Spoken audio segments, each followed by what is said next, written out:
প্রতিটা মানুষের জীবনে বাস্তবতা কিছু গল্প ধোঁয়াশার আড়ালেই থেকে যায়। নিলেন না আপনি? নেন আর কটা। আজকের ব্লগে যা থাকছে তার কিছুটা অংশ।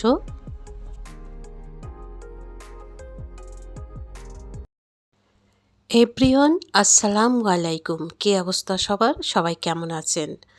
ঢাকা থেকে আমি আমার কুকিং নিউ ডেইলি ব্লগে সবাইকে ওয়েলকাম। এই তো আদিবাকে সিঙ্গারা ভেজে দিচ্ছি, খেয়ে এই যে স্কুলে নিয়ে যাচ্ছে, দিয়ে আসবে। আর কি উঠতে চায় না সকালবেলা।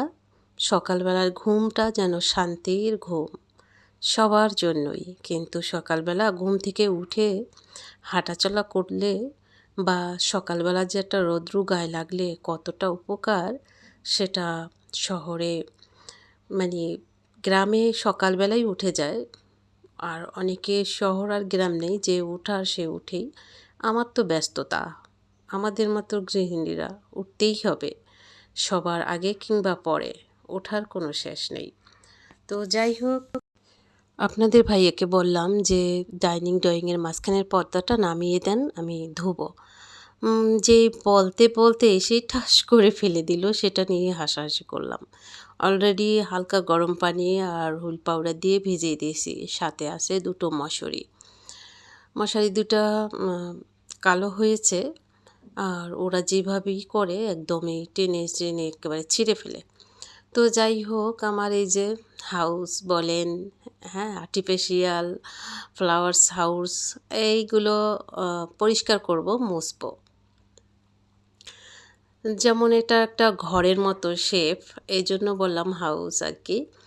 আর এখানে আর্টিফিশিয়াল ফুল আছে অনেকগুলো, সেগুলো অনেকটা ধুল পড়েছে। আর আমার এটাও মুছে নিব, কাঠের, সুন্দর করে মুছে নিয়ে ফুলগুলো সব ধুয়ে নেব।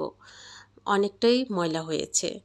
তো যখনই ভাবি আজকে এই কাজটা করব না, একটু রেস্ট করব, মানে একটু কাজ কমিয়ে দিব, কিন্তু যখনই যেখানে চোখ যায় ময়লায় ঘিরে থাকে, মনে হচ্ছে কতক্ষণে ওইটা আবার পরিষ্কার করব, সেই টেনশনেই থাকি। তো যাই হোক, আলসেমি করে আর কি হবে, যেই ভাবা সেই কাজ, বসে পড়লাম ক্লিন করতে। সেই সঙ্গে আমার ছোট্ট পরিবারে আমার একটি আবদার প্রতিদিনের মতো, অবশ্যই সাবস্ক্রাইব করবেন, পাশে থাকবেন, লাইক দিবেন। আর অলরেডি যারা এই কাজগুলো করে দিয়ে থাকেন বা করেন, অসংখ্য ভালোবাসা, অলমোস্ট ভালোবাসা। ফুলের টবগুলো যখনই পরিষ্কার করলাম, চোখ জুড়িয়ে গেল, এতটাই ক্লিন হয়েছে আর মনে হচ্ছে যে চকচকা করছে। তো যাই হোক, ধুয়ে পানি একটু ঝরিয়ে টবগুলো মুছে নিয়ে আসলাম আবার। এখন আমি আবার সেট করে নিব, ভাবছি একটু উলটপালট করে দিব।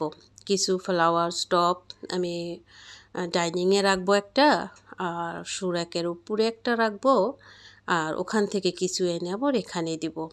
ডাইনিং থেকে একটা সরিয়ে এখানে আনবো, এখান থেকে একটা ডাইনিংয়ে দিব। এরকম যদি আমরা নিউ নিউ চেঞ্জ করি, তাহলে দেখা যায় নিউ লাগে, মানে মনে হচ্ছে যে নতুন নতুনই, তাই না? এই জন্যই একটু উল্টাপাল্টা করে এই ঘরের জিনিস এখান থেকে ওখানে, ওখান থেকে এখানে, তাহলে ভালো লাগে। তো যাই হোক, এই তো ক্লিন করে মুছে তারপরে নিয়ে আসলাম, এখন সেট করে দিলাম আর কি। আর এই তো অনেকটা চেঞ্জ করে একদিক থেকে ওদিক, ওদিক থেকে ওদিকে, এখন এই যে বসিয়ে দিলাম। এখানে নতুন একটা অ্যাড হয়েছে, আর এখান থেকে আরেকটা আমি নিয়েছি ডাইনিংয়ে। তো এই আমার লেচুর ঝাড়টা দেখুন কি ময়লা পড়েছে পাতায়।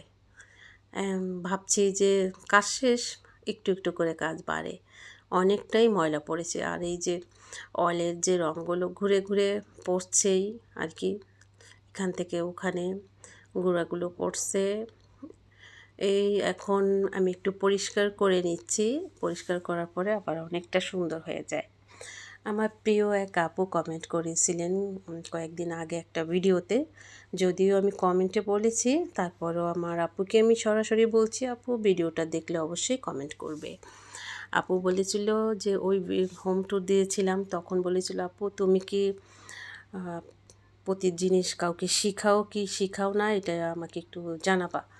তো সেই আপুর উদ্দেশ্যেই বলছি, আসলেও আমি শিখাই বলতে একটা আছে প্রতি জিনিসের যে কাজ করে অনেক আপুরা সেটা একটা ব্যবসা করে, ইনকাম হয়। আবার আমি আবার যে এটা করি তা না, বাট আমার পাশে একজন পরিচিত ছিল, তাকে বলেছিল একটা টিস্যু বক্স আমারটা দেখে বলছিল আমাকে একটু বানিয়ে দাও, তারপরে লাইন দেখে আমি হয়তো পারলে বানাবো। তাকে ৩-৪টা লাইন বানিয়ে আমি দিয়েছিলাম, পরবর্তীতে সে পারেনি আর। তারপরে আমি আমারটা হয়ে গেছিলো, তারটা পারেনি। যতটুকু আমি বুনে দিয়েছিলাম ও পর্যন্ত রেখেছিল। তারপরে উনি কোথায় থেকে জানি একটু শিখছিল, মানে শিখতে পারেনি। উনি ২টা জিনিস করেছিল, সেই ২টা ঘরে দেখলাম ভুল হয়েছে, নরম। পরে যেখান থেকে উনি শেখার চেষ্টা করছিলেন ওখানে গিয়ে ওই টিস্যু বক্সটা কমপ্লিট করেছে আর কি, আমার কাছে নিয়ে আর আসেনি। এরপর আরেকটা হচ্ছে আমার খালাতো ননাস, উনি আমার আপেলের যে ঝাড়টা আছে দেখেছেন, ওই ঝাড়টা আমি বানিয়েছি, ওটা ওনার দেখে পছন্দ হয়েছে। তারপরে আমাকে নিয়ে ২-৩ দিন আমি তার বাসায় গিয়ে আমি বানিয়ে দিয়ে আসছি আর কি। বানিয়ে দিয়ে আসছি আর কি, আমার বাচ্চা স্কুলে দিয়ে ওই সময় দিয়ে ওখানে বাসায় গিয়ে আমি, যদিও ওই আপেলের জারটা ৩ দিন সময় লাগছে আর খুবই কাজ বেশি, তারপরও করে দিয়ে এসছি, যেহেতু আবদার করছে দিয়ে আসছি।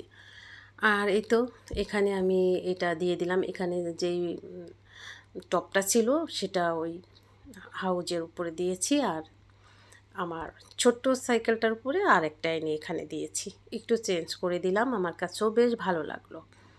তো আঙ্গুলের একটা ঝাড়, আর এই যে লেচু না, এটা কদম ফুল, সরি কদম ফুল।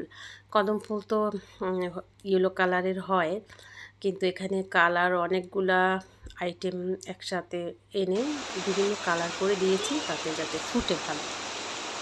বৃষ্টির যে সাউন্ডটা এটা আমি দিয়ে দিলাম আপনাদের কাছে। আমার বেশ ভালো লাগে বৃষ্টির এই শব্দটা আর কি।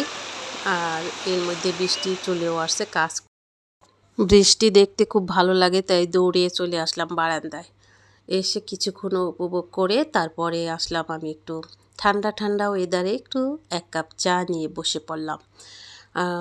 সকালবেলা একটু পান্তা ভাত খেয়েছিলাম, আর চা যাদের বানিয়ে দিছি রং চা খেয়েছে, আমারটা ছিল ওভেনে গরম করে নিয়ে আসলাম। একটু চা আর টোস্ট বিস্কুট খেয়ে সব ওইদিকে ক্লিন করে চলে আসলাম এখানে একটু রান্না করতে।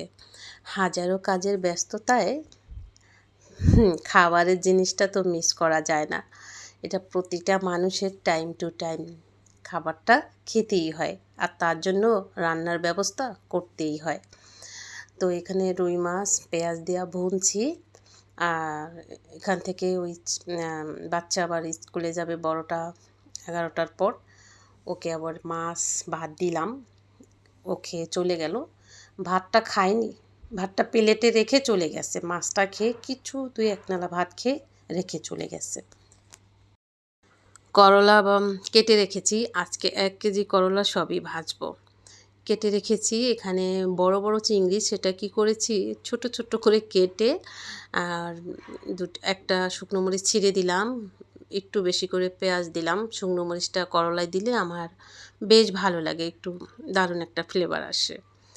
তো একটু নাড়াচাড়া দিয়ে একটু কমে গেলে আর একটু আছে করলা, সেটাও মানে দিয়ে দেবো। করলা ভাজি এইভাবে একটু পোড়া পোড়া করে ভাজলে আদিবাও খায়, আমিও খাই, আপনাদের ভাইও খায়, একমাত্র ছেলেটা খায় না।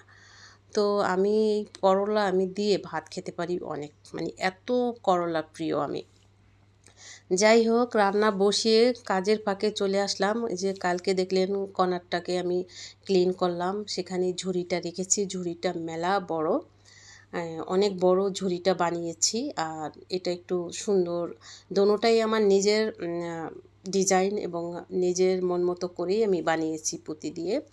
তো ভাবলাম যে ছোটটার মধ্যে রেখে ফলগুলো তারপরে কর্নারে রাখি, আর বড় ঝুড়িটা আপাতত নিচে নামিয়ে রাখি। ভীষণ ভালো লাগলো। ফলগুলো একসাথে অনেকগুলো কিনে এনেছিলাম, ডাইনিংয়ের গ্লাসের ভিতরেও আছে, আবার কিছুটা ঝুড়িতে। এই তো, আর বড়টা আর কি এখানে একদম পুরো জাগা মেরে যায়, তাই বের করে রাখলাম যদি এমনি ফল টল আনে খাবার ফল, এগুলো তো আর্টিফিশিয়াল ফল। তো যাই হোক মাটির, কিন্তু বেশ ভালো লাগতেছে, মনে হচ্ছে যে বাস্তব। তো রান্না করলাম কি, এখানে আম ডাল আছে, আর সেই চিংড়ি মাছ দিয়ে করলা আছে, আর আছে গিয়ে আপনার মাছ। তো বড়টা খেয়ে গেছে, ছোটটাকে দিয়েছি। আর আজকের ব্লগ এই পর্যন্তই। তো দেখতে পারলেন, দেখা হবে সুস্থ থাকলে আরও নতুন ব্লগে। সবাই ভালো থাকবেন।